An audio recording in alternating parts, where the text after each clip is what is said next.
السلام عليكم ورحمة الله وبركاته. الحمد لله والصلاة والسلام على أشرف رسول الله وعلى آله وصحبه أجمعين. أعوذ بالله من الشيطان الرجيم. بسم الله الرحمن الرحيم. أولئك الذين هدى الله فبهداهم اقتده. قل لا أسألكم عليه أجرا إن هو إلا ذكرى للعالمين. صدق الله. വേദിയുടെ അധ്യക്ഷൻ SKSSFന്റെ ജില്ലാ പ്രസിഡന്റ് ബഹുമാന്യനായ സയ്യിദ് ഷഫീഖ് തങ്ങൾ, സംസ്ഥാന SKSSF കമ്മിറ്റിയുടെ ജനറൽ സെക്രട്ടറി പ്രിയങ്കരനായ സത്താർ പന്തലൂർ, സ്നേഹമുള്ള SKSSFന്റെയും അതിന്റെ മറ്റു മാതൃ സംഘടനകളുടെയുമൊക്കെ പ്രവർത്തകരായ സഹോദരന്മാർ,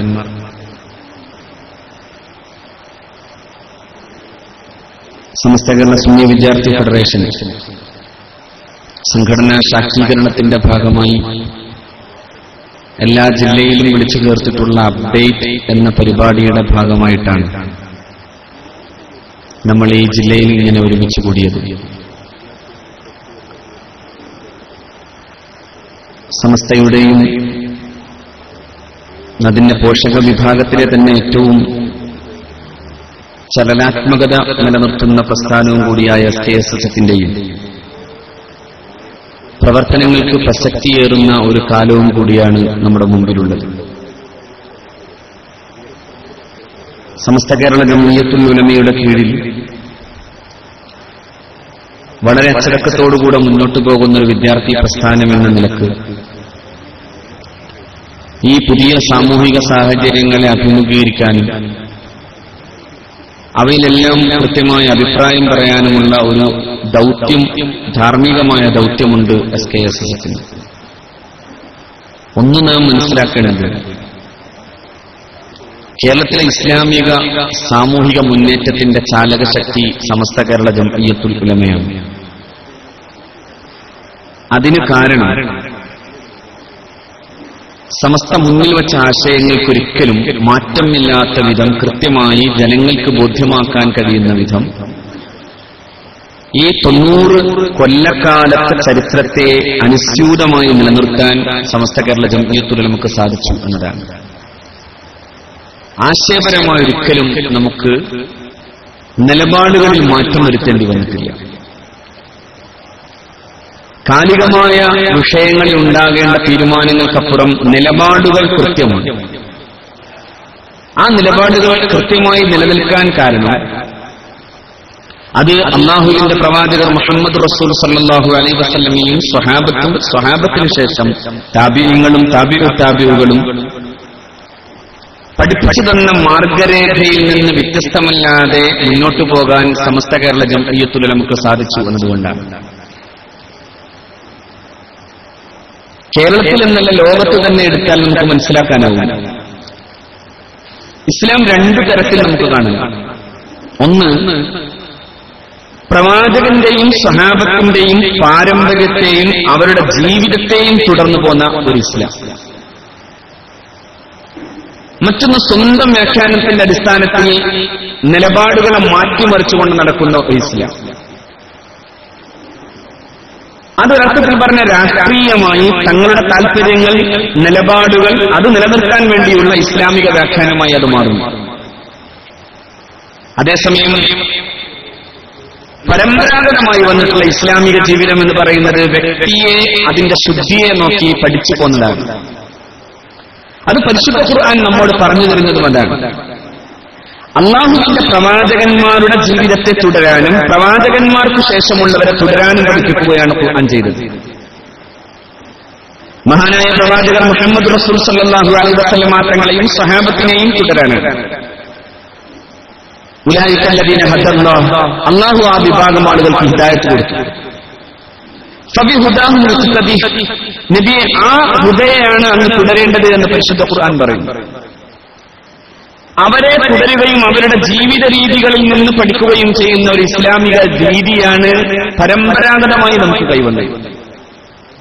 അതുകൊണ്ടാണ് സ്വഹാബാക്കളിൽ പ്രത്യേകിച്ച് മഹാനായ അബൂബക്കർ സിദ്ദീഖും ഫാറൂഖും അതുപോലെ ഉസ്മാനും അലിയും റളിയല്ലാഹു തആല അൻഹും അവരെ തുടർന്നു പോന്നവരായിരുന്നു ഇസ്ലാമിക ലോകത്തിന്റെ പരമ്പരാഗത സമൂഹം.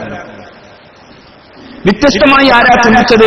ഇസ്ലാമിക സമൂഹത്തിൽ കുഴപ്പമുണ്ടാക്കിയവർ പോലും തുടങ്ങിയത് തങ്ങളുടെ ആവശ്യാർത്ഥം പരിശുദ്ധ ഖുർആനെ സ്വന്തം വ്യാഖ്യാനത്തിന് വിധേയമാക്കിയവരാണ്. മഹാനായ അലി റളിയല്ലാഹു അൻഹുവിന്റെ കാലത്താണ് ഖവാരിജുകൾ രംഗപ്രവേശം ചെയ്യുന്നത്. ഖവാരിജുകൾ പറഞ്ഞു, അല്ലാഹുവിനല്ലാതെ അധികാരമില്ല, ഇനിൽ ഹുക്മു ഇല്ലാ ലില്ലാഹി, അല്ലാഹുവിനല്ലാതെ അധികാരമില്ല. അധികാരം പടച്ചവന് എന്ന് പറയുകയായിരുന്നു അന്ന് ഖവാരിജ് ചെയ്തത്. യഥാർത്ഥത്തിൽ ഖുർആനിലെ ഒരു ആയത്ത് തന്നെയാണത്. ഇനിൽ ഹുക്മു ഇല്ലാ ലില്ലാഹ്, അല്ലാഹുവിനാണ് ഹുക്മിന്റെ അധികാരമുള്ളത് എന്ന് പറയുന്നു. പക്ഷേ മഹാനായ അലി റളിയല്ലാഹു അൻഹു പറഞ്ഞു, കലിമത്തു ഹഖിൻ, അത് സത്യമാണ്, പറഞ്ഞത് സത്യമാണ്, പക്ഷേ യുറാദു ബിഹൽ ബാത്തിൽ, ഉദ്ദേശിച്ചത് മറ്റൊന്നാണ്. പറഞ്ഞത് കേട്ടാൽ സത്യമാണെന്ന് തോന്നുകയും എന്നാൽ ഉദ്ദേശം മറ്റൊന്നാവുകയും ചെയ്യാൻ പ്രധാന കാരണം എന്താണ്? അലിയിനെ അംഗീകരിക്കുന്നതിന് പകരം തങ്ങളുടെ സ്വന്തമായ തീരുമാനവുമായി മുസ്ലിം സമൂഹത്തിൽ ഛിദ്രതയുണ്ടാക്കാനായിരുന്നു ആ മുദ്രാവാക്യം മുഴക്കിയത്. അതുകൊണ്ടാണ് അലി റളിയല്ലാഹു അൻഹു പറഞ്ഞത് കലിമത്തു ഹഖിൻ, പറഞ്ഞ കാര്യം സത്യം, പക്ഷേ യുറാദു ബിഹൽ ബാത്തിലു, ഉദ്ദേശം ബാത്തിലാണ്. ഖവാരിജുകൾ മുസ്ലിം ലോകത്തുണ്ടാക്കിയ കുഴപ്പം, അതിന്റെ മുദ്രാവാക്യം നോക്കൂ നിങ്ങൾ, അല്ലാഹുവിന്റെ അധികാരം എന്ന മുദ്രാവാക്യം. 1940-കൾക്ക് ശേഷം, ഇന്ത്യയുടെ സ്വാതന്ത്ര്യത്തിനു ശേഷം ഇന്ത്യ മഹാരാജ്യത്ത് ഒരു വിഭാഗം മുസ്ലിം സമൂഹത്തിലെ ഒരു വിഭാഗം ആളുകൾ മുഴക്കിയ മുദ്രാവാക്യം എന്തായിരുന്നു? അധികാരം അല്ലാഹുവിന് എന്നായിരുന്നു. അധികാരം അല്ലാഹുവിന്, അതുകൊണ്ട് ജനാധിപത്യം ശിർക്കാണ് എന്നായിരുന്നു. ഇന്നിപ്പോ അവർ പാർലമെന്റിലേക്കും പഞ്ചായത്തിലേക്കും ഒക്കെ പോകാൻ ക്യൂ നിൽക്കുമ്പോഴും അവരൊരു കാലത്ത് പറഞ്ഞു നടന്നിരുന്നത് അധികാരം അല്ലാഹുവിനായതുകൊണ്ട് തന്നെ ജനാധിപത്യം ശിർക്കാണെന്നാണ്. ജനാധിപത്യത്തെയും മതേതരത്വത്തെയും ശിർക്കിന്റെ വഴിയിലേക്ക് എത്തിച്ചതിന്റെ ബൈ പ്രോഡക്റ്റാണ് ഇന്ന് ലോകമാകമാനം നിലനിൽക്കുന്ന മുഴുവൻ തീവ്രവാദം. സകല തീവ്രവാദത്തിന്റെയും തുടക്കം അവിടെ നിന്നാണ്. എവിടെ നിന്നാണ്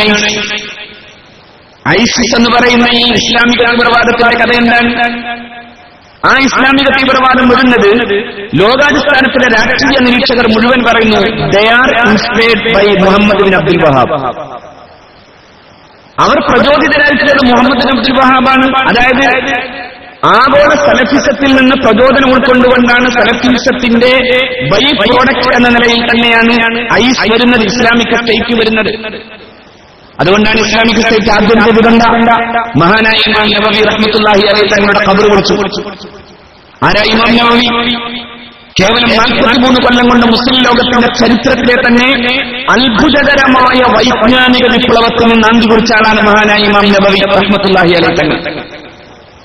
പണ്ഡിതന്മാർ പറയാറുണ്ട് ഇമാം നവവിക്ക് അദ്ദേഹത്തിന്റെ ബർത്ത്ഡേ മുതൽ ഡെത്ത് ഡേ വരെ 43 വർഷം മറ്റൊരാൾ ഇമാം നവവി എഴുതിയിട്ടുള്ള ഗ്രന്ഥങ്ങളെങ്ങാനും എഴുതാൻ തീരുമാനിച്ചാൽ സാധ്യമാകുമായിരുന്നില്ല. അത്രമേൽ പ്രൗഢമായ ഗ്രന്ഥങ്ങൾ മഹാനായ ഇമാം നവവി തന്റെ ഈ കുറഞ്ഞ കാലം കൊണ്ട് എഴുതി. ശേഷമുള്ള മഹാപണ്ഡിതന്മാർ മുഴുവനും അതിനെ വ്യാഖ്യാനിച്ചിട്ടേ ഉള്ളൂ, അത്രമേൽ പ്രൗഢമാണ്. നോക്കൂ, പക്ഷേ ഇമാം നവവിയുടെ ഖബർ വിളിച്ചു ഐസ്. ഇസ്ലാമിന്റെ ആധ്യാത്മിക ചരിത്രത്തിലെ 2 മഹാരഥന്മാരെ നമുക്കറിയാം, മഹാനായ ഷെയ്ഖ് അബ്ദുൽ ഖാദിർ ജിലാനിയെയും അതുപോലെ തന്നെ നാം അറിയുന്നത് മഹാനായ അഹ്മദുൽ കബീർ റിഫായി ഖദ്ദസല്ലാഹു സറഹു. ഐസ് തുടക്കമിട്ടത് അഹ്മദുൽ കബീർ റിഫായിയുടെ ഖബർ പൊളിച്ചിട്ടാണ്. അവിടെയും ബോംബിട്ടു. കേരളത്തിലെ നവോത്ഥാന പ്രസ്ഥാനങ്ങൾ പറഞ്ഞു, അതായത് സ്വയം അവകാശവാദം ഉന്നയിക്കുന്ന നവോത്ഥാന പ്രസ്ഥാനങ്ങൾ പറഞ്ഞു ഇതാണ് ഇസ്ലാം, ഇങ്ങനെയാണ് ഇസ്ലാം തുടങ്ങുന്നത്, അത് ഖബർ പൊളിച്ചു തുടങ്ങണം. ഐസിന്റെ എല്ലാ മുന്നേറ്റങ്ങളെയും ആദ്യം നദവത്തുൽ മുജാഹിദിന്റെ പല സംഘടനകളും ഏറ്റെടുത്തു. കേരളത്തിലെ തീവ്രവാദ ശക്തിയായി മാറിയിട്ടുള്ള SDPIയും ഒക്കെ പറഞ്ഞു ഇതാണ് ഇസ്ലാമിക നവോത്ഥാനം. അവരെ എതിർക്കുകയായിരുന്നു ഇവരെല്ലാം ചെയ്തത്. പക്ഷെ അവസാനം എന്തായി? മനുഷ്യത്വം പോലും ഇല്ലാത്ത ക്രൂരന്മാരുടെ ഒരുതരം അപരനാമമായി മാറുന്നു ഐസ്. അവിടെ ഇസ്ലാമിക് സ്റ്റേറ്റ് ഇല്ല. മുതലക്കുളം മൈതാനം എന്ന് കേട്ടാൽ മുതലയും കുളവും ഇല്ലാത്തതുപോലെ തന്നെയാണ് ഇസ്ലാമും സ്റ്റേറ്റും ഇല്ലാത്തതാണ്. അതീവമായ തീവ്രവാദം കൊണ്ട് ലോകത്തിന്റെ മുമ്പിൽ പരിശുദ്ധ ഇസ്ലാമിനെ കുറിച്ചുള്ള നന്മയുടെയും കാരുണ്യത്തിന്റെയും സ്നേഹത്തിന്റെയും ദയാവായ്പിന്റെയും കൃപാലുതയുടെയും ഒക്കെ സന്ദേശങ്ങൾക്ക് നേരെ തിരിച്ചുവച്ച ഒന്നായി മാറുന്നു ഐസ്. പക്ഷെ ഐസ് എവിടുന്ന് വന്നതാണ്? സ്വന്തം വ്യാഖ്യാനത്തിൽ നിന്ന് വന്നതാണ്. രാഷ്ട്രീയമായ അജണ്ടകളിലൂടെ സാമ്രാജ്യത്വം എപ്പോഴും ആലോചിച്ചത് ഇത്തരം ഐസുകൾ ഉണ്ടാകണമെന്നാണ്. അതുകൊണ്ട് തന്നെ ഐസിന്റെ പിന്നാമ്പുറങ്ങളിലേക്ക് പോകുമ്പോൾ അതിന്റെ പിന്നിൽ നിൽക്കുന്നത് അമേരിക്കയാണ് എന്ന ഗവേഷണ പഠനങ്ങളും കൂടി നാം കേൾക്കുന്നു. അപ്പൊ നോക്കുമ്പോ ഒരു ഭാഗത്ത് മുസ്ലിം സമുദായത്തിന്റെ പാരമ്പര്യ വഴിയിലൂടെ നടന്നു പോന്നിട്ടുള്ള ഒരു ഇസ്ലാം, ദാറ്റ് ഈസ് ട്രഡീഷണൽ ഇസ്ലാം, അതാണ് പാരമ്പര്യ ഇസ്ലാം. മറുഭാഗത്ത് താൽപര്യങ്ങളുടെ ഫലമായി തങ്ങൾക്ക് വേണ്ടത് വെച്ച് അതിനനുസൃതമായി വ്യാഖ്യാനങ്ങൾ ഉണ്ടാക്കിയെടുത്ത് ഡോക്യുമെന്റുകൾ മാത്രം ആധാരമാക്കി നിൽക്കുന്ന ഇസ്ലാം, ദാറ്റ് ഈസ് ഡോക്യുമെന്റ് ഇസ്ലാം, അതായത് പൊളിറ്റിക്കൽ ഇസ്ലാം. ആ പൊളിറ്റിക്കൽ ഇസ്ലാമാണ് ലോകത്തെ പ്രശ്നങ്ങളുടെ മുഴുവൻ കാരണമായി തീരുന്നത്. ആ പൊളിറ്റിക്കൽ ഇസ്ലാമിന് അജണ്ടകളുണ്ട്. അത് നേരത്തെ തന്നെ തുടങ്ങി, ഖവാരിജുകൾ തുടങ്ങി. അതായത് പ്രവാചകർക്ക് ശേഷം സഹാബത്ത് വന്നപ്പോ ഖുലഫാവുകൾ അംഗീകരിക്കാൻ തയ്യാറാകാതെ പോയ ഖവാരിജ് ലോകത്താദ്യം ഇസ്ലാമിക സമൂഹത്തിന്റെ പാരമ്പര്യത്തെ ചോദ്യം ചെയ്തു. ഖവാരിജുകൾക്ക് ശേഷം മുഅ്തസിലുകൾ വന്നു. അവരും ഇസ്ലാമിക സമൂഹത്തിന്റെ പാരമ്പര്യത്തെയാണ് ചോദ്യം ചെയ്തത്. അതിനുശേഷം സലഫികൾ രംഗപ്രവേശം ചെയ്യുന്നു. അവർ ഇസ്ലാമിക സമൂഹത്തിന്റെ പാരമ്പര്യത്തെ ചോദ്യം ചെയ്തു എന്ന് മാത്രമല്ല താബിഉകളെയും ചോദ്യം ചെയ്തു. അതായത് മഹാനായ ഇമാമുന ശാഫി റളിയല്ലാഹു അൻഹുവിനെയും ഇമാമുന അഹ്മദ് ബിൻ ഹംബലിനെയും ഇമാമുന അബൂ ഹനീഫയെയും മഹാനായ ഇമാം മാലിക് റളിയല്ലാഹു തആല അൻഹുവിനെയും, സ്വഹാബിയെ, താബിഈനെ, താബിഈ. കേരളത്തിലും കടന്നു വന്ന ഈ വിഭാഗം ആളുകൾ ചെയ്തതും അതായിരുന്നു. ഷാഫിയും നമ്മളും ഒന്നുപോലെയല്ലേ, പിന്നെന്തിന് ഷാഫി അംഗീകരിക്കണമെന്ന് ചോദിച്ചവരാണ്. നമുക്കുള്ള ബുദ്ധി പോലെയല്ലേ ഷാഫിക്കുള്ളത്? ഇനി ഏറിയാൽ കൂടുതൽ ബുദ്ധി നമുക്കല്ലേ? കാരണം ഇന്ന് നമ്മുടെ മുമ്പിൽ കമ്പ്യൂട്ടറും പുതിയ പുതിയ ജ്ഞാനവാതായനങ്ങളും തുറന്നു നിൽക്കുകയല്ലേ, പിന്നെന്ത് ഷാഫി? ഇനി അവിടുന്ന് പിന്നെയും നാം കണ്ടു, ശരിക്കു പറഞ്ഞാൽ സ്കെയിൽ വെച്ച് അളക്കണം നിങ്ങൾ. അതായത് ഇവിടുന്ന് ചെറുശ്ശേരി സൈനുദ്ദീൻ മുസ്ലിയാർ എന്ന് പിടിച്ചാലാ നൂല് നേരെ അഷ്റഫുൽ ഖൽഖ് മുഹമ്മദ് റസൂലുള്ളാഹി സ്വല്ലല്ലാഹു അലൈഹി വസല്ലം. അങ്ങനെ എത്താത്തതൊന്നും പാരമ്പര്യ ഇസ്ലാമല്ല. അങ്ങനെ എത്താത്തതിന്റെ ഇടക്ക് മുറിഞ്ഞാൽ അതും പാരമ്പര്യ ഇസ്ലാമല്ല. കാരണം ഈ ജ്ഞാനം നമുക്ക് തരാൻ ബാധ്യസ്ഥരായ മഹാരഥന്മാരായ ഗുരുവര്യന്മാരോട് അതിക്രമം കാണിച്ചവനും പാരമ്പര്യ ഇസ്ലാം എന്ന് പുറത്താൻ നോക്കൂ നിങ്ങൾ. അവർക്കൊക്കെയും തീവ്രവാദത്തിന്റെ പങ്കുണ്ട്. എന്താ കേരളത്തിൽ സുന്നി തീവ്രവാദം തുടങ്ങിയതാരാ? ജമിയത്തുൽ ഇഹ്സാൻ എന്ന് കേട്ടാൽ ഞെട്ടുന്നതാരാ? ടൈഗർ സുന്നി ഫോഴ്സ് എന്ന് കേട്ടാൽ ഉറക്കത്തിന് വേണ്ടിയിട്ട് ഓടുന്നതാരാ? എന്തിന് JCB എന്നൊരു ഒരു ഒരു ഒരു ഒരു വാഹനത്തെക്കുറിച്ച് അല്ലെങ്കിൽ ഒരു ആയുധത്തെക്കുറിച്ച് കേട്ടാൽ അതോടുകൂടെ ഉറക്കം വരാതെ പോകുന്നതാർക്കാർ? എന്തേ അതിന് കാരണം? പരമ്പരാഗത ഇസ്ലാം ഒരിക്കലും അങ്ങനെ അത്തരത്തിലുള്ള ഒന്നിന്റെയും മുമ്പിൽ പേടിച്ചിട്ടില്ല. സമസ്തയുടെ ചരിത്രത്തിലെ ഇന്നോളം അതിലെ ഒരാൾക്കും അങ്ങനെ പേടിക്കേണ്ടി വന്നിട്ടില്ല. ഞാൻ പറയാം, ആലുവക്കടുത്താണല്ലോ നമ്മുടെ ഈ പിന്നെ ഈ ആലുവയിൽ നിന്ന് UC കോളേജ് വഴി നടന്നാൽ നിങ്ങൾക്ക് അവിടെ ഒരു പിന്നെ തന്ത്രവിദ്യാപീഠം കാണാം. തന്ത്രവിദ്യാപീഠം അതായത് ലാൽ കൃഷ്ണ അദ്വാനി ആഭ്യന്തര മന്ത്രിയായിരിക്കുമ്പോൾ പലപ്പോഴും സന്ദർശിച്ച തന്ത്രവിദ്യാപീഠം.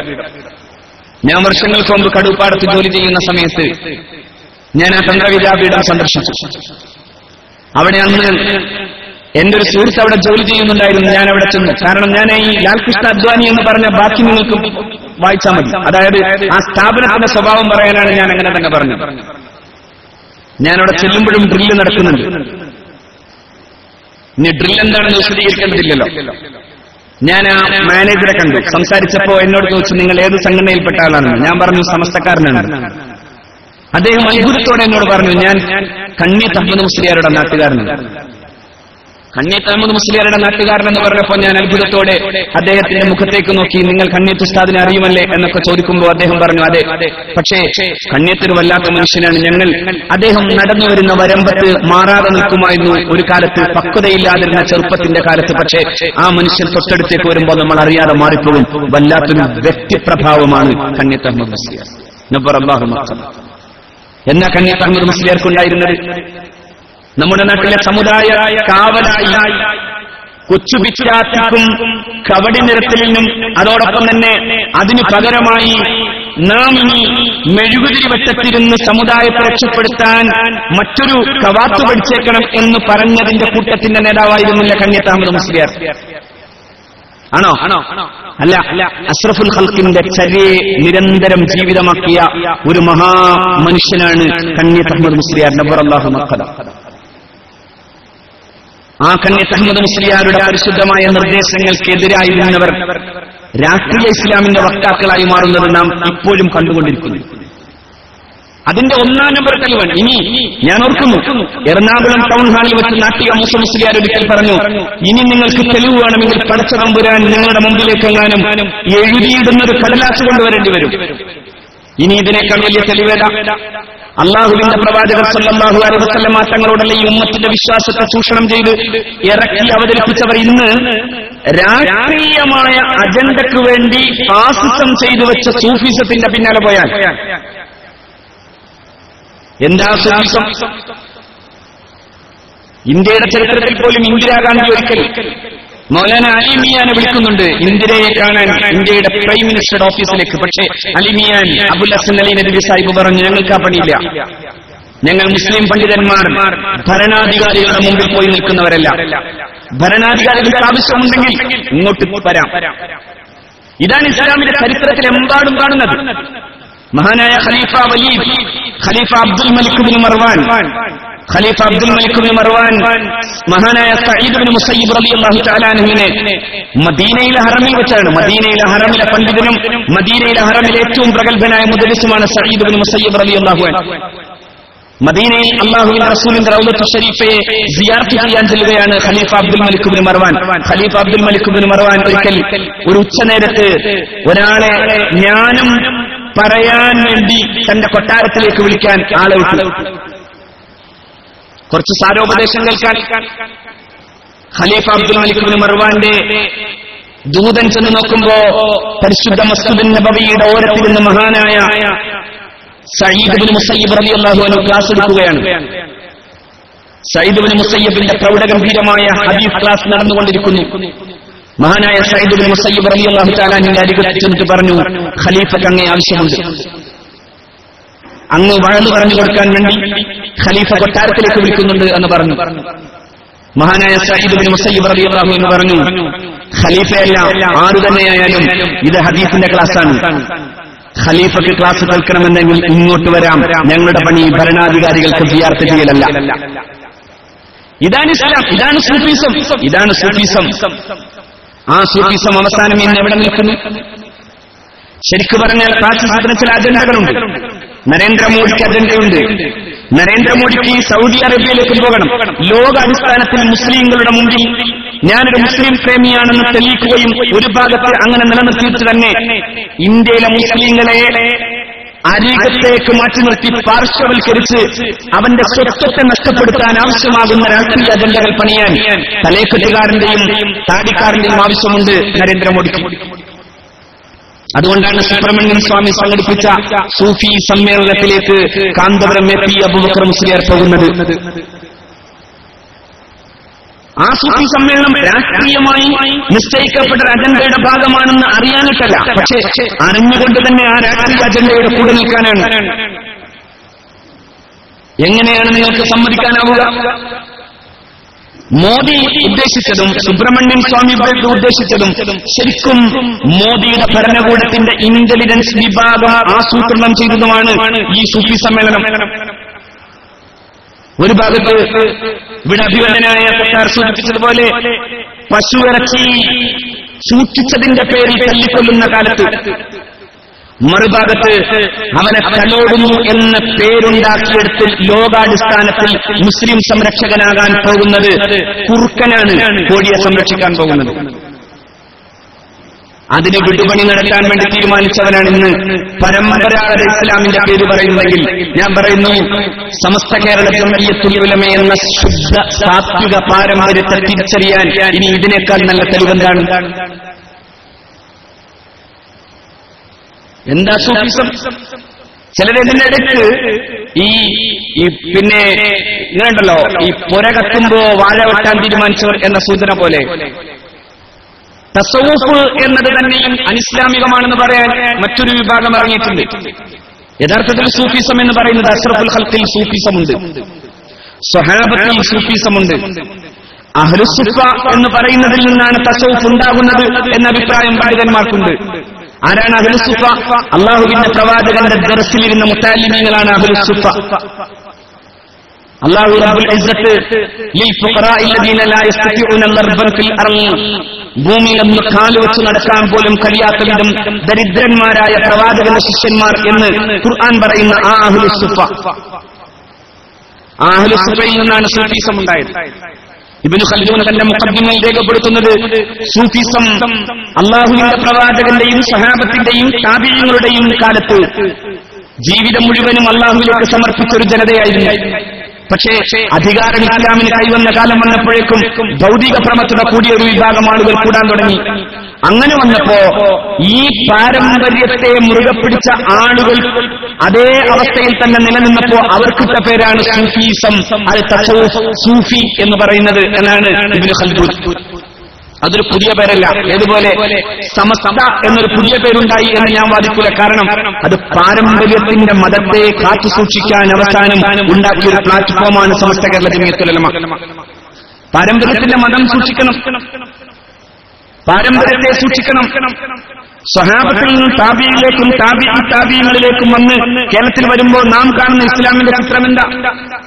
നാം കാണുന്ന ഇസ്ലാമിന്റെ ചിത്രം ഷെയ്ഖ് അബ്ദുൽ ഖാദിർ ജീലാനി റളിയല്ലാഹു അൻഹു തങ്ങളെ കുറിച്ച് പാടുന്ന മുഹിയുദ്ദീൻ മാലയുടെ ചരിത്രമാണ് അല്ലേ?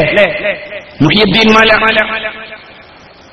400 കൊല്ലം മുമ്പ് പോർച്ചുഗീസുകാരൻ കടന്നു വരുമ്പോ മഹാനായ ഖാദി മുഹമ്മദ് തങ്ങൾ പോർച്ചുഗലിനെതിരെ പൊരുതാൻ മുസ്ലിങ്ങളെ പ്രേരിപ്പിക്കുന്നതോടൊപ്പം തന്നെ കേരളത്തിലെ മുസ്ലിങ്ങളുടെ ആത്മീകമായ ചികിത്സയ്ക്ക് ഉതകുന്ന വിധമാണ് ഒരു ആധ്യാത്മിക ചികിത്സയായിരുന്നു മുഹിയുദ്ദീൻ മാല.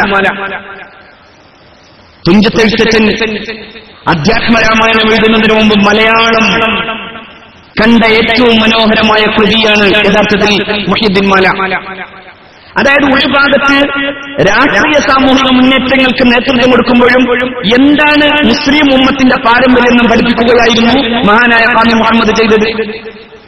അതുതന്നെയാണ് സയ്യിദുൽ മഖ്ദൂം ഒന്നാമൻ ചെയ്തത്. അതുതന്നെയാണ് സയ്യിദുൽ മഖ്ദൂം രണ്ടാമന്റെ മുമ്പിൽ തങ്ങളുടെ മുമ്പിലേക്ക് ചെന്നിട്ട് പകർച്ചവ്യാധിയുടെയും പ്രശ്നങ്ങളുടെയും കണക്ക് പറഞ്ഞപ്പോ സയ്യിദുൽ മഖ്ദൂം പറഞ്ഞുവെങ്കിൽ ഞാനൊരു ഉപാധി, ഞാനൊരു മറുമരുന്ന് തരാം. മറ്റൊന്നുമല്ല മറുമരുന്ന്, നിങ്ങൾ അല്ലാഹുവിന്റെ പ്രവാചകർ സല്ലല്ലാഹു അലൈഹി വസല്ലമയുടെ പേരിൽ മൗലിദ് കഴിക്കണം. ഏതുപോലെ ഇന്ന് കേരളത്തിലെ മുസ്ലിങ്ങൾ ഇത്രയേറെ വലിപ്പങ്ങൾ ഉണ്ടാക്കിയപ്പോഴും ഈ പുതിയ കാലത്തിന്റെ സകലമാന ജീർണതകളും കടന്നു വരുന്നു. ഫേസ്ബുക്കിന്റെയും വാട്സാപ്പിന്റെയും അതുവഴി ഉണ്ടാകുന്ന ഈ മാസ് കമ്മ്യൂണിക്കേഷന്റെ ഭാഗമായി ഉണ്ടാകുന്ന മുഴുവൻ ധാർമ്മിക പ്രശ്നങ്ങളും ഉണ്ടാകുന്ന ആ ധാർമ്മിക പ്രശ്നങ്ങൾ അവതരിപ്പിക്കപ്പെട്ടപ്പോഴാണ് മുസ്ലിം കേരളത്തിന്റെ ഇന്നത്തെ നായകൻ മഹാനായ പാണക്കാട് സയ്യിദ് ഹൈദർ അലി ശിഹാബ് തങ്ങൾ പറഞ്ഞു, എങ്കിൽ പഴയകാലത്തുണ്ടായിരുന്ന രീതി നമ്മുടെ പൂർവ്വപിതാക്കളായി ഇജാസത്ത് ലഭ്യമായി കൊണ്ടുവന്നിട്ടുള്ളത് അത് കേരളത്തിലെ മുസ്ലിങ്ങൾക്ക് മുഴുവനുമായി കൊടുക്കാം. അതിനാണ് മജ്ലിസുൻ നൂർ ഉണ്ടായത്. സൈനുദ്ദീൻ മഖ്ദൂം അന്ന് ചെയ്തത് മൻഖൂസ് മൗലിദാണ്. ഇന്ന് സയ്യിദ് ഹൈദർ അലി ശിഹാബ് തങ്ങൾ ചെയ്തത് മജ്ലിസുൻ നൂറാണ്. അതായത് കാലത്തിന്റെ ആവശ്യത്തിനനുസരിച്ച് സുന്നി ബോധമുള്ള ഒരു ഉമ്മത്തിനെ നിലനിർത്തുക എന്നതായിരുന്നു ഈ കാലഘട്ടത്തിന്റെ ചരിത്രത്തിലെ പാരമ്പര്യമുള്ള പണ്ഡിതന്മാർ മുഴുവനും ചെയ്തത് അല്ലേ? മഹാനായ സയ്യിദുൽ മഖ്ദൂമിന്റെ മൻഖൂസ് മൗലിദ് എന്താ? സമ്പൂർണമായി ഒരു ഇസ്തിഗാസയാണ് അല്ലേ? ഒരു സഹായം തേടലാണ്. ആരോട്? അല്ലാഹുവിന്റെ പ്രവാചകരോട് സല്ലല്ലാഹു അലൈഹി വസല്ലം. ഇർതകബതു അലൽ ഖത്താ ഗൈറ മുസ്ലിം മഅദദ ലക അസ്ഫു ഫീഹി യാ സയ്യിദി ഖൈറൻ നബി. നബിയെ, ഞാൻ തെറ്റു ചെയ്തു, എണ്ണമില്ലാത്ത വിധം തെറ്റു ചെയ്തു, അതിന് ഞാൻ പരാതി പറയുന്നത് അങ്ങയോടാണ്. ഞാൻ അങ്ങയോട് പരാതി പറയുന്നു, വേറെ ആരോടല്ല പരാതി. പടച്ചവനോട് പരാതി പറഞ്ഞാൽ മാത്രം മതി എന്ന് പറയല്ല. ഇത് സൈനുദ്ദീൻ മഖ്ദൂമാണ്. അതായത് ഇസ്ലാമിക കർമ്മശാസ്ത്ര വിഷയത്തിലെ പ്രമാണ ഗ്രന്ഥമാകുന്ന ഫത്ഹുൽ മുഈന്റെ രചയിതാവ്, ഇന്നും ലോകത്തെ ഏറ്റവും വലിയ വിശ്രുത ഇസ്ലാമിക് യൂണിവേഴ്സിറ്റികളിലെ പാഠ്യഗ്രന്ഥമാകുന്ന ഫത്ഹുൽ മുഈന്റെ രചയിതാവ്, ഇസ്ലാമിക കർമ്മശാസ്ത്രത്തിലെ അഗ്രഗണ്യനായ മഹാനായ ശൈഖ് ഇബ്നു ഹജർ ഹൈതമി പോലും സന്ദർശനാർത്ഥം ശിഷ്യന്റെ മുമ്പിലേക്ക് വന്ന പൊന്നാനിയിൽ അത്രമേൽ പ്രഗത്ഭനായ സൈനുദ്ദീൻ മഖ്ദൂം. ആ സൈനുദ്ദീൻ മഖ്ദൂമാണ്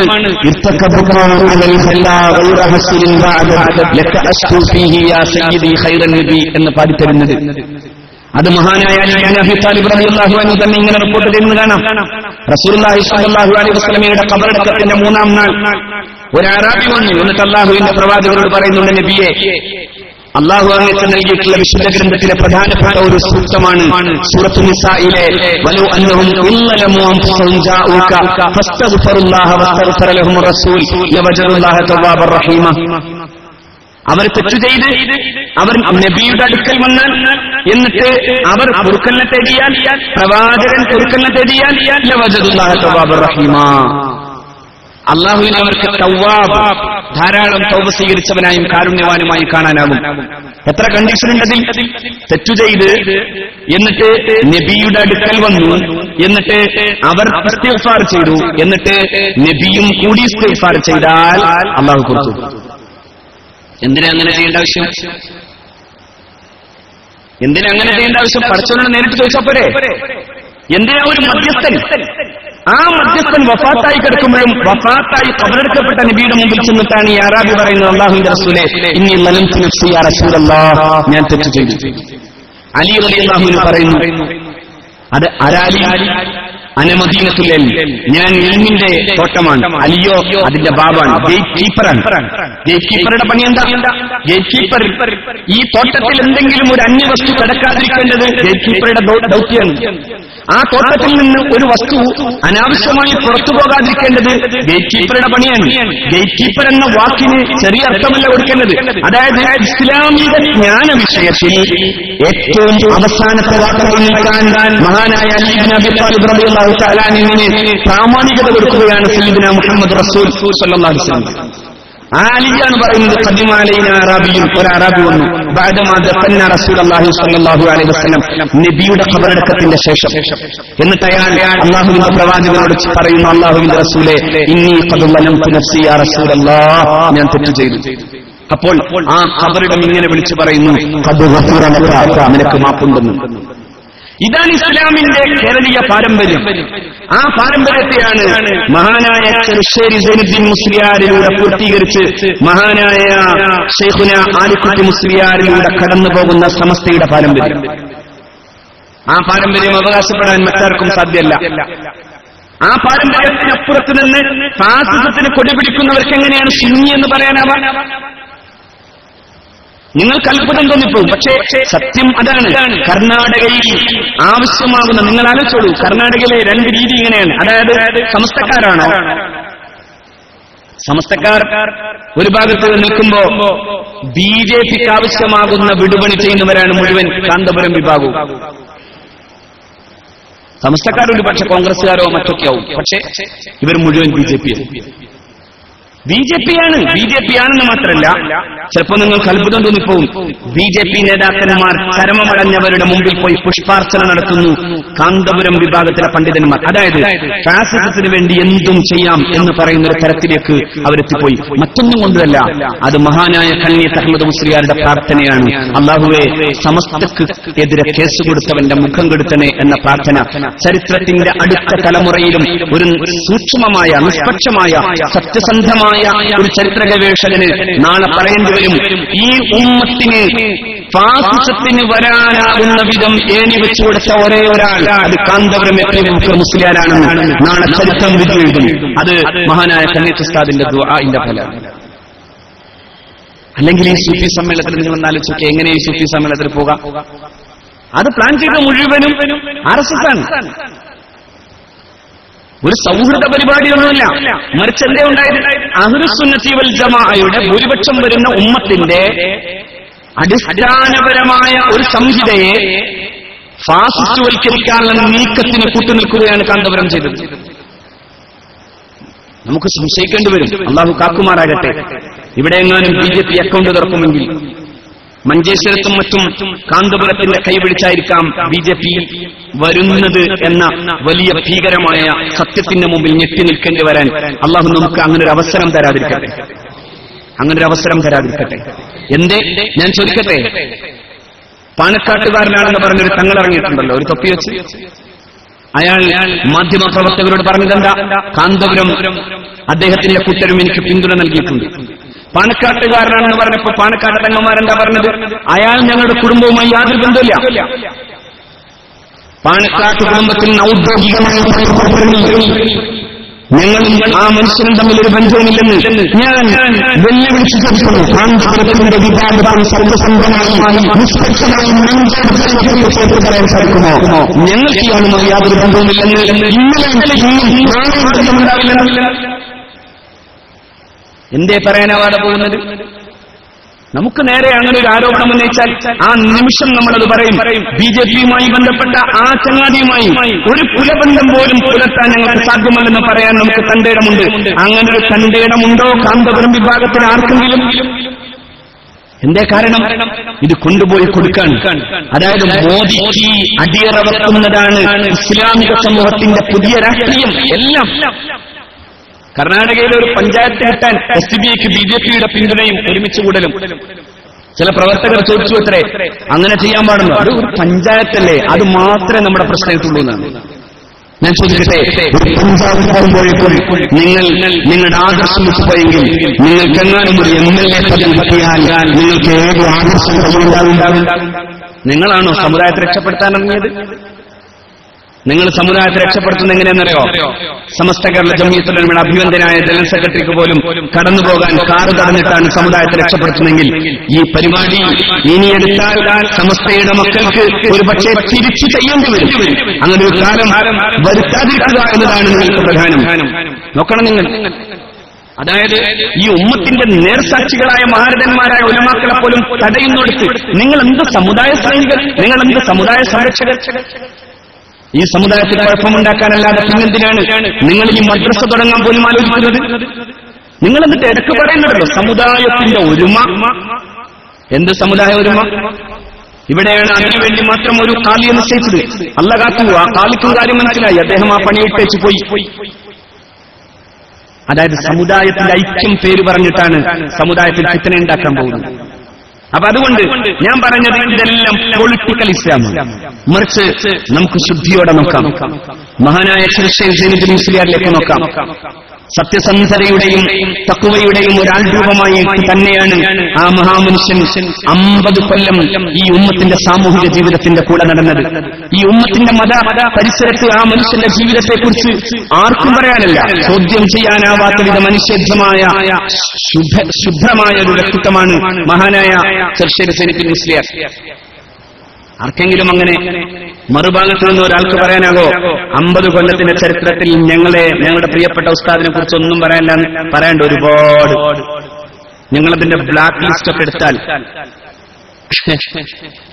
അത് എടുത്തതേ ഓർമ്മയുണ്ടാവുള്ളൂ, അമ്മാതിരിയുണ്ട്. അതേസമയം മഹാനായ ചെർശ്ശേരി ഉസ്താദ് ജീവിതം മുഴുവനും അള്ളാഹുവിന് സമർപ്പിച്ചൊരു മഹാസൂഫിയാണ് ചെർശ്ശേരി സൈനുദ്ദീൻ മുസ്ലിയാർ. ഞാൻ ആ മഹാനുഭാവനോടൊപ്പം യാത്ര ചെയ്തിട്ടുണ്ട്. അവിടെയൊക്കെ നമുക്ക് കാണാനാവുന്നത് നിരന്തരം അസ്മാഉൽ ഹുസ്നയിലും അസ്മാഉൽ ബദറിലും ഇരിക്കുന്ന ഒരു മഹായോഗി, കർമ്മശാസ്ത്രത്തിന്റെ ആഴങ്ങളറിഞ്ഞ മഹാപണ്ഡിതൻ, ഇസ്ലാമിക കേരളം എന്ന് പറയുന്ന ലോകത്തിന് തന്നെ മാതൃകയായ ഇസ്ലാമിക സമൂഹത്തിന്റെ ചോദ്യം ചെയ്യാനാത്ത അനിഷേധ്യ നേതാവ്. പക്ഷേ തന്റെ നാട്ടിലെ കൊണ്ടോട്ടിയങ്ങാടിയിലെ മത്തി വിൽപ്പനശാലയിൽ പോലും പോയി നിൽക്കുന്ന ലാളിത്യത്തിന്റെ മനോഹരമായ ഉദാഹരണമായി നാം കാണുന്നു. നാം അത്ഭുതത്തോടെയാണ് ഇതിനെ കാണുന്നത്, ലോകം അത്ഭുതത്തോടെയാണ് കാണുന്നത്. ഞാനൊരു 4 മാസം മുമ്പ് അമേരിക്കയിൽ പോയി. അമേരിക്കയിലെ അമേരിക്കൻ പ്രസിഡന്റിന്റെ വസതി കൂടിയായ വൈറ്റ് ഹൌസിലെ ഒരു കോൺഫറൻസ്, ഇന്റർഫേസ് ഡയലോഗ്, ആ പരിപാടിയിൽ പങ്കെടുക്കുമ്പോൾ ഞാൻ എന്നെക്കുറിച്ച് പറഞ്ഞു. ഞാൻ വന്നത് സൗത്ത് ഇന്ത്യയിലെ, കേരളത്തിലെ സമസ്ത കേരള ജംഇയ്യത്തുൽ ഉലമ എന്ന് പറയുന്ന 10,000-ഓളം മദ്രസകൾ പോലും നടത്തുന്ന ഒരു മഹാസംഘടനയുടെ വിദ്യാർത്ഥി പ്രസ്ഥാനത്തിന്റെ പ്രതിനിധിയായിട്ടാണ്. 300-ഓളം മുസ്ലിം രാഷ്ട്രങ്ങളിൽ നിന്ന് വന്ന അക്കാദമിസ്റ്റുകൾ കൂടിയിരിക്കുന്ന സദസ്സാണത്. ആ സദസ്സിൽ നിന്നൊരു ചെറുപ്പക്കാരനായ അക്കാദമിസ്റ്റ് എന്നിട്ട് ചോദിച്ചു, നിങ്ങൾക്ക് തെറ്റുപറ്റിയോ? Are you mistaken? കാരണം നിങ്ങൾ പറഞ്ഞത് 10,000-ആണ്. 1000? ഞാൻ പറഞ്ഞു ഇല്ല, 10,000. 10,000 തന്നെയാണ്. 10,000 എന്ന് മാത്രമല്ല, 10,000-നപ്പുറത്ത് മദ്രസകൾക്കപ്പുറത്ത് കലാലയങ്ങൾ നടത്താൻ, യൂണിവേഴ്സിറ്റി നടത്താൻ കെൽപ്പുള്ള ലോകത്തെ തന്നെ ഏക ഇസ്ലാമിക വിദ്യാഭ്യാസ സംവിധാനമാണ് സമസ്ത കേരള ഇസ്ലാമിക വിദ്യാഭ്യാസ ബോർഡ്. അത് പറയുമ്പോ അതിന്റെ വെബ്സൈറ്റുകൾ, അതിന്റെ സംഘാടകർ മുഴുവൻ നിരത്തിക്കൊടുത്തു. അത് കണ്ടിട്ട് വൗ ഇറ്റ് ഈസ് അമേസിംഗ് എന്ന് പറയുന്നവരായിരുന്നു ആ സദസ്സ് മുഴുവനും. അതാണ് സമസ്ത. അതുകൊണ്ടാണ് മഹാനായ ചെർശ്ശേരി ഉസ്താദിന്റെ ഒപ്പം അവസാനം ഞാൻ പങ്കെടുത്തൊരു പരിപാടിയിൽ മഹാനവർകൾ വിട പറഞ്ഞ ഒരു പരിപാടിയാണെന്ന് എനിക്ക് തോന്നിപ്പോയി. കാരണം അദ്ദേഹം പറഞ്ഞു, അടുത്ത കൊല്ലം നമ്മൾ ഒരുമിച്ച് കൂടാൻ സാധ്യതയില്ല. ഞാൻ 70-ാം വാർഷിക മഹാസമ്മേളനത്തിൽ മഹാനായ ശൈഖുന ശംസുൽ ഉലമയുടെ വാക്കുകൾ ഓർക്കുകയാണ്. ശൈഖുന ഇങ്ങനെ പറഞ്ഞു, അല്ലാഹുവേ, ചെറുപ്പം മുതൽ തുടങ്ങിയതാണ് ഈ പണി. അല്ലാഹുവേ, ഈ പണി, നിന്റെ ദീനിനു വേണ്ടിയുള്ള പോരാട്ടം, നിന്റെ ദീനിനു വേണ്ടിയുള്ള പ്രവർത്തനം, ഞാനത് ചെറുപ്പം മുതൽ തുടങ്ങിയതാണ്, നീ സ്വീകരിക്കണേ എന്ന് പറഞ്ഞു ശൈഖുന ശംസുൽ ഉലമ. ആ പദങ്ങൾ മുഴുവനും ഉദ്ധരിച്ചുകൊണ്ടാണ് ചെർശ്ശേരി ഉസ്താദ് പറഞ്ഞത്, അല്ലാഹുവേ, എന്റെയും ഈ പണി സ്വീകരിച്ചേക്കണേ എന്ന്. അത് പറഞ്ഞിരുന്നു. അതിനുശേഷം ഒരു പുരസ്കാരദാനം നടന്നു. ആ പുരസ്കാരദാനം നടത്തുന്നത് മഹാനായ ചെർശ്ശേരി ഉസ്താദ്. അത് ഏറ്റുവാങ്ങാൻ ചെല്ലുന്നത് ആരെന്നറിയോ? ദാറുൽ ഹുദ ഇസ്ലാമിക് യൂണിവേഴ്സിറ്റിയിൽ പഠിച്ച അബ്ദുന്നൂർ ഹുദവിയാണ്. എന്റെ അബ്ദുന്നൂർ ഹുദവിക്ക് അങ്ങനെ ഒരു പുരസ്കാരം കൊടുക്കാൻ കാരണം, അബ്ദുന്നൂർ ഹുദവി ലോകത്തെ ഇംഗ്ലീഷ് ഭാഷയുടെ ആധികാരിക നിഘണ്ടുവായ ഓക്സ്ഫോർഡ് ഡിക്ഷണറിയിലെ ഗ്രാമാറ്റിക്കൽ മിസ്റ്റേക്സ് തിരുത്തി അതിന്റെ അധികാരികൾക്ക് കത്തെഴുതി അതിന്റെ അതോറിറ്റിയോട് പറഞ്ഞു, നിങ്ങൾക്ക് ഇന്ന ഭാഗങ്ങളിൽ പിഴച്ചിട്ടുണ്ട്. അവരത് പരിശോധിച്ച് പറഞ്ഞു, അബ്ദുന്നൂർ ഹുദവി അങ്ങ് പറഞ്ഞത് മുഴുവൻ ശരിയാണ്, ഞങ്ങളെല്ലാം തിരുത്താൻ തീരുമാനിച്ചു കഴിഞ്ഞു. കാരണം നിങ്ങൾ ചൂണ്ടിക്കാണിച്ച ഗ്രാമാറ്റിക്കൽ മിസ്റ്റേക്കുകൾ ഞങ്ങൾക്ക് ബോധ്യമായി എന്ന് പറഞ്ഞത് ചോദ്യം ചെയ്യാനാവാത്ത വിധം കൃത്യമായി ഇന്നലകളിൽ ആംഗലേയ ഭാഷയുടെ അവസാന വാക്കായി നിന്ന ഈ ഓക്സ്ഫോർഡ് ഡിക്ഷണറി അധികാരികളാണ്. ആ ചെറുപ്പക്കാരന്റെ കയ്യിൽ പുരസ്കാരം കൊടുത്തിട്ടും അതുപോലെ തന്നെ ശൈഖുന പറഞ്ഞു, അവൻ എന്റെ കുട്ടിയാണ്, അഭിമാനപൂർവ്വം. ഞാൻ രസകരമായി പറയട്ടെ, അബ്ദുന്നൂർ ഹുദവി എന്ന അതേ പേരിൽ, അബ്ദുന്നൂർ എന്ന അതേ പേരിൽ മറ്റൊരാളുണ്ട് മറുഭാഗത്ത്, പ്രിയപ്പെട്ട ഉസ്താദിന്റെ ശിഷ്യനായി. എന്താ കഥ? 100 കോടി കത്തത്തിന്റെ കഥയാണ് അതിൽ പറയാനുള്ളത്. അതുകൊണ്ടാണ് പിന്നീട് ഒരിക്കൽ പത്രക്കാർ ചോദിച്ചു, അബ്ദുന്നൂറിനറിയോ? ഏത് അബ്ദുന്നൂർ? കുറ്റിപ്പുറത്തുള്ളൊരു അബ്ദുന്നൂർ. ഏത് കുറ്റിപ്പുറം? പണ്ട് അതിനു മുമ്പ് ബഹ്റൈനിൽ വെച്ചാണ് പത്രക്കാർ ചോദിച്ചത്, മോദിയുടെ ഗുജറാത്തിനെ കുറിച്ച് അങ്ങക്ക് എന്ത് പറയാനുണ്ട്? മോദി, അദ്ദേഹം വികസനം കൊണ്ടുവരാൻ പോകുന്ന ആളാണ്. ഏത്? ഇന്ത്യ ഒരു ജനാധിപത്യ തെരഞ്ഞെടുപ്പിന്റെ മുമ്പിൽ ഭീതിയോടുകൂടി നിൽക്കുന്ന സമയത്ത് മോദി വികസനം കൊണ്ടുവരും എന്ന് പറയുന്ന ഒരാൾ. പത്രക്കാർ അത്ഭുതത്തോടെ ചോദിച്ചു, അങ്ങ് ഗുജറാത്ത് മറന്നോ? അപ്പോഴും അദ്ദേഹം പറഞ്ഞു, ഏത് ഗുജറാത്ത്? ഏത് ഗുജറാത്താണ്? 2002 അവന്റെ ശരീരം അഗ്നിയിലേക്ക് എറിഞ്ഞുകൊടുത്ത ഗുജറാത്തിന്റെ കലാപം. ഇഹ്സാൻ ജഫരി എന്ന കോൺഗ്രസുകാരനായ മുൻ എംപിക്ക് പോലും സഹായം കിട്ടാതെ 30 കുടുംബം അദ്ദേഹത്തോടൊപ്പം സഹായം ചോദിച്ചു വന്നവർക്ക് പോലും അഗ്നിബോംബുകൾക്കിടയിൽ കരിഞ്ഞു തീരേണ്ടി വന്നിട്ടുള്ള ഗുജറാത്ത് കലാപം. ആ ഗുജറാത്ത് കലാപം നടന്ന സമയത്താണ് സാക്ഷാൽ മോദിയുടെ അതേ വർഗത്തിൽപ്പെട്ട അഞ്ജലി മോദി ആ പത്രപ്രവർത്തക എഴുതി, ഇതൊരു കലാപല്ല, it is not a riot, ഇതൊരു കലാപല്ല, ഇത് ഗാന്ധിയുടെ മറ്റും നടക്കുന്ന ഒരു കൂട്ട വംശഹത്യയാണ്. ഒരു സമൂഹത്തെ ഇല്ലാന്നറിയാൻ അവർ ഉന്നമനത്തിന് വേണ്ടി ഈ നടക്കുന്നത് എന്ന് മുസ്ലിമല്ല, ഹിന്ദു എന്ന് പറഞ്ഞാൽ സാക്ഷാൽ മോദിയുടെ അതേ വർഗത്തിൽപ്പെട്ട ഒരു പത്രപ്രവർത്തകർക്ക് അങ്ങനെ എഴുതേണ്ടി വന്നു. നോക്കൂ, എന്നിട്ടാണ് ഗുജറാത്തിനെ കുറിച്ച് ചോദിച്ചപ്പോൾ എന്ത് ഗുജറാത്ത് എന്ന് ചോദിക്കുന്നത്. സഹായം കിട്ടി. പലപ്പോഴും ഗുജറാത്തിലെ പല സ്കൂളുകൾ നടത്താൻ ബോറ മുസ്ലിമുകൾ എന്ന് പറയുന്ന ഷിയ മുസ്ലിങ്ങളോടൊപ്പം മോദിക്ക് പങ്കുചേരാൻ തീരുമാനിക്കുന്നവന്റെ രാഷ്ട്രീയം തിരിച്ചറിയണം. ആ രാഷ്ട്രീയം ഇനി ഈ ജില്ലയിൽ വിലപ്പോയില്ലെന്ന് പറയാൻ, ഇനിയൊരു ഹുബ്ബുർ റസൂലും പറഞ്ഞ് നടക്കാൻ ഞങ്ങൾ അനുവദിക്കില്ലെന്ന് പറയാൻ കഴിയുന്ന വിധം ശക്തി പ്രാപിക്കണം സമസ്തയുടെ മക്കൾ.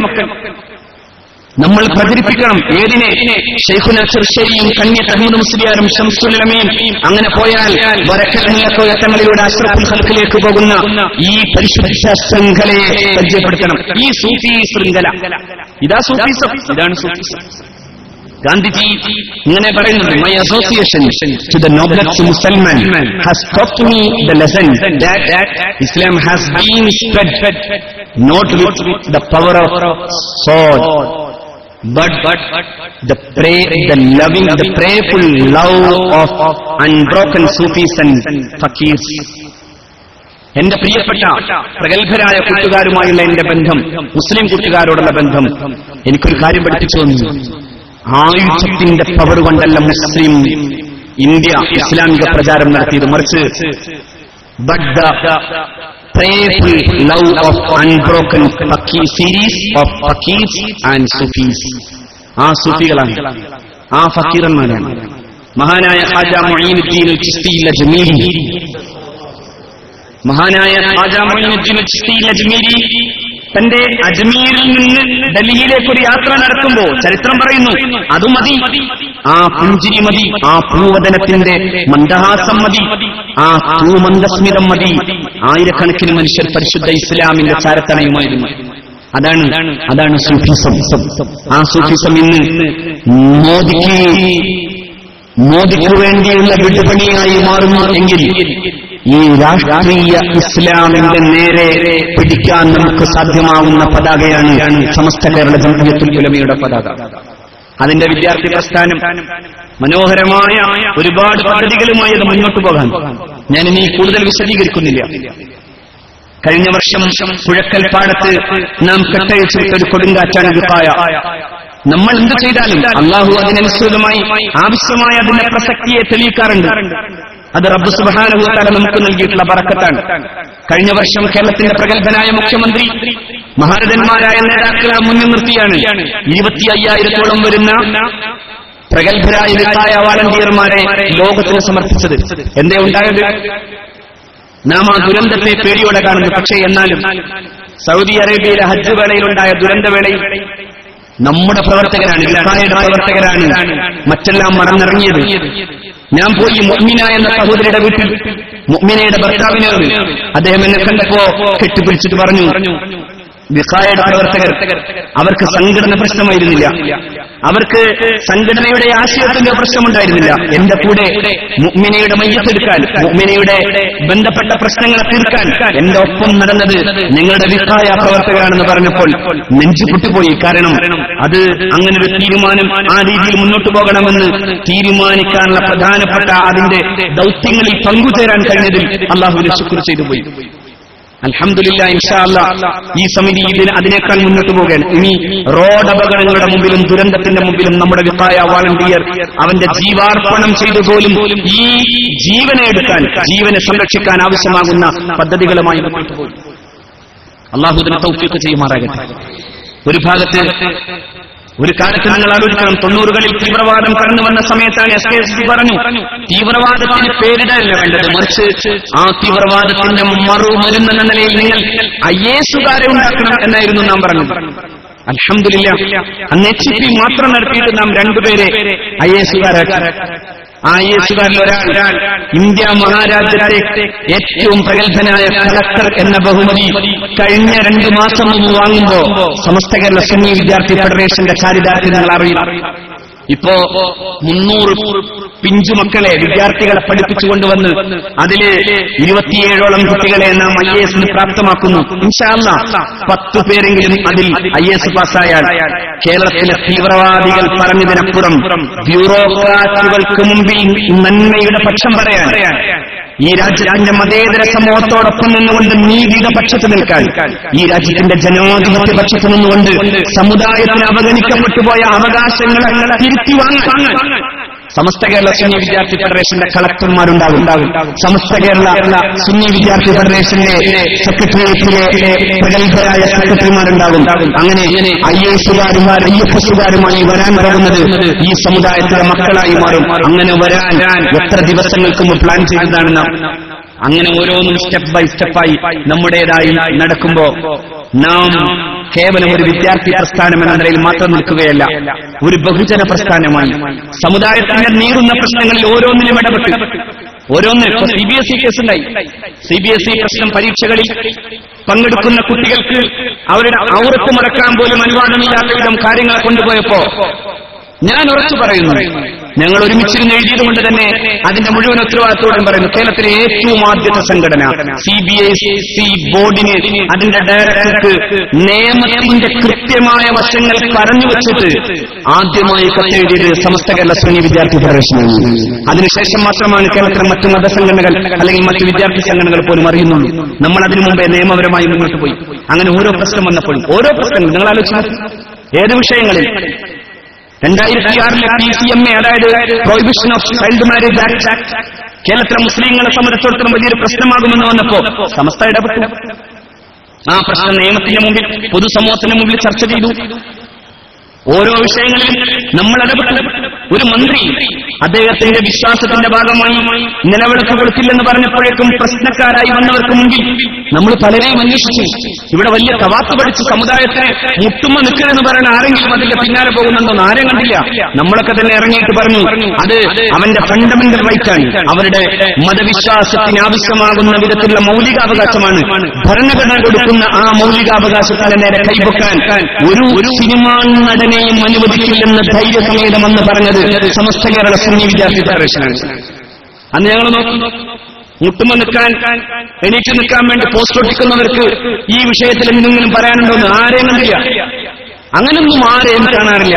പിന്നെ സമുദായത്തിന്റെ അവകാശങ്ങൾ നേടിയെടുക്കാനുള്ള ബുദ്ധിപരമായ പ്രവർത്തനങ്ങൾക്ക് തടയിടാനും മഹാനായ അലിക്കുട്ടി മുസ്ലിയാരെ പോലെയുള്ള മഹാരഥന്മാരെ പോലും തടയാനുമാണ് ശ്രമിക്കുന്നതെങ്കിൽ അതൊക്കെ അങ്ങ് ആ അടുപ്പത്തു നിന്ന് വാങ്ങി വെച്ചാൽ മതി.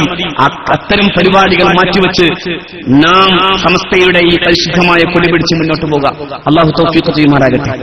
SKSSF എന്ന ഈ പരിശുദ്ധമായ വിദ്യാർത്ഥി പ്രസ്ഥാനം നമ്മുടെ ഓരോ യൂണിറ്റുകളും ഭദ്രമാക്കി. എറണാകുളം ജില്ല അള്ളാഹുവിന്റെ തൗഫീഖിനാൽ ഇപ്പോ നാം ഒരിക്കൽ തൃശ്ശൂരിൽ ഒരു സമ്മേളനം നടത്തി. അപ്പോഴും പലരും പറഞ്ഞു, മലബാറിൽ നിന്ന് SKSSFും സമസ്തയും സമ്മേളനം നടത്താൻ തൃശ്ശൂർക്ക് വന്ന വിജയിക്കോ?